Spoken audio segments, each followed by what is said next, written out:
Yaylık salar ayrılığı, gülüm güzel oğlan ver yaylığı.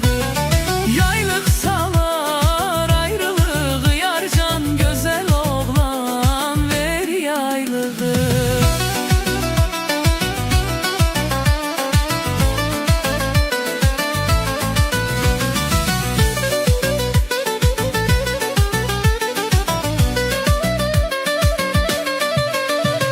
Yeah!